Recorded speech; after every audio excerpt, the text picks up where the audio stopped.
Eu nunca achei que chegaria a um ponto em que sentiria vergonha de mim mesmo. Não vergonha de um erro específico, mas vergonha de existir naquela condição. Eu estava quebrado, endividado e humilhado. E o mais difícil não era a falta de dinheiro.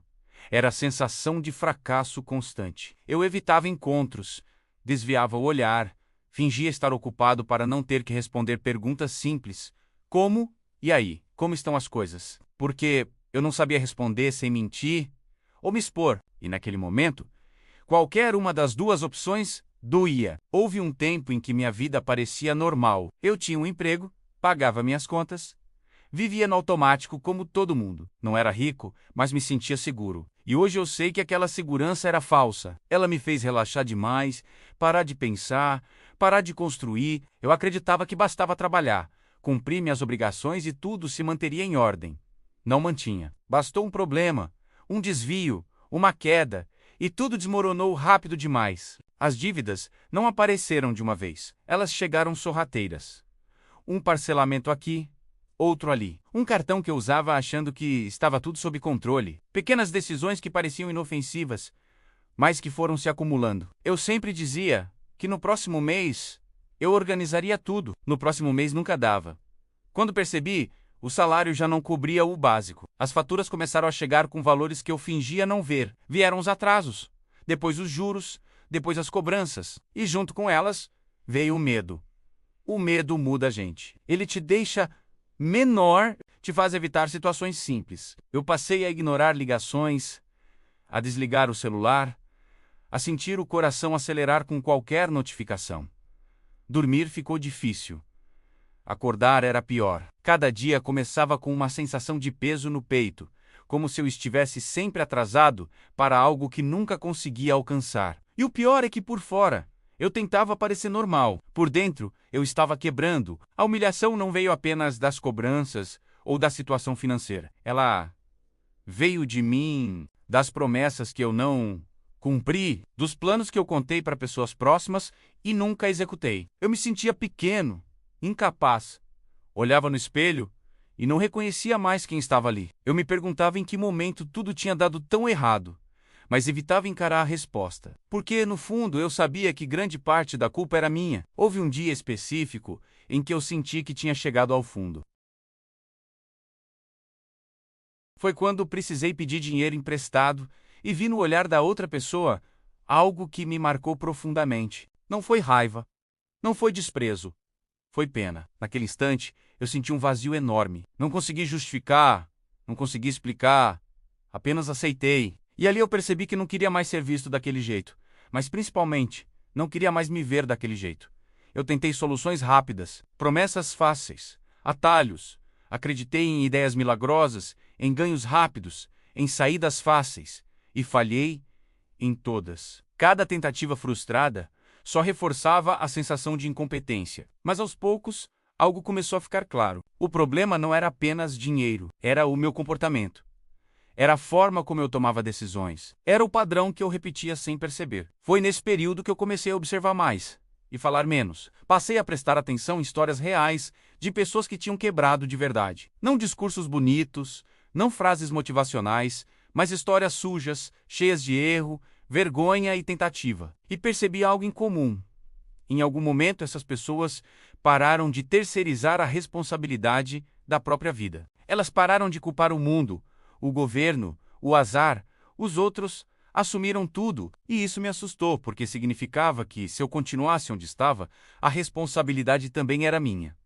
Assumir responsabilidade dói, porque tira o conforto da vitimização, mas também liberta. Pela primeira vez, eu parei de perguntar por que isso aconteceu comigo, e comecei a perguntar: o que eu vou fazer agora? Essa mudança parece pequena, mas muda tudo, porque quando você muda a pergunta, muda o caminho. E ali, ainda quebrado, endividado e desacreditado, algo começou a se mover dentro de mim. Eu comecei organizando o caos. Peguei todas as dívidas, todos os valores, tudo que eu devia, e coloquei no papel. Foi um dos momentos mais desconfortáveis da minha vida.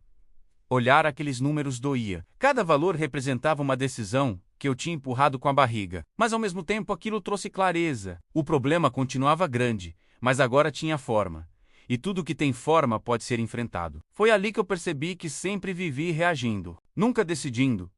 Eu gastava para aliviar tensão, parcelava para adiar responsabilidade. Aceitava condições ruins, porque achava que não tinha escolha. Sempre achei que meu problema era ganhar pouco. Mas ficou claro que o problema era não saber lidar com o que entrava. Essa constatação foi dura, mas libertadora. Porque se o erro estava nas decisões, as decisões podiam ser mudadas.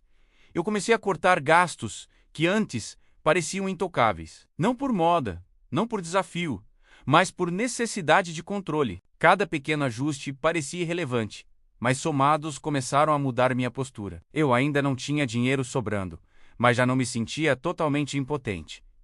E isso muda tudo. A forma de andar, de falar, de pensar. Ao mesmo tempo, eu entendi que apenas organizar não bastaria. Eu precisava aumentar minha capacidade de gerar valor, não trabalhar mais horas, mas trabalhar de forma mais inteligente. Eu passei a observar o que as pessoas valorizavam, o que resolvia problemas reais, o que alguém pagaria para não ter dor de cabeça. Comecei pequeno, muito pequeno, sem glamour, sem aplauso, mas comecei, no início, quase ninguém levava a sério. Alguns riam, outros duvidavam. Eu mesmo duvidei muitas vezes, mas continuei, porque naquele ponto eu já tinha vivido o pior. Isso tira o medo.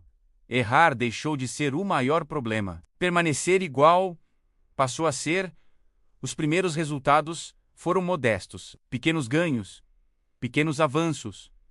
Mas cada avanço era real. Diferente de antes, quando tudo era expectativa, eu reinvestia tudo. Não havia conforto, não havia luxo, havia foco, havia clareza e havia algo que eu não sentia há muito tempo: dignidade. A virada não foi visível. Não houve anúncio, não houve comemoração. Ninguém bateu palmas.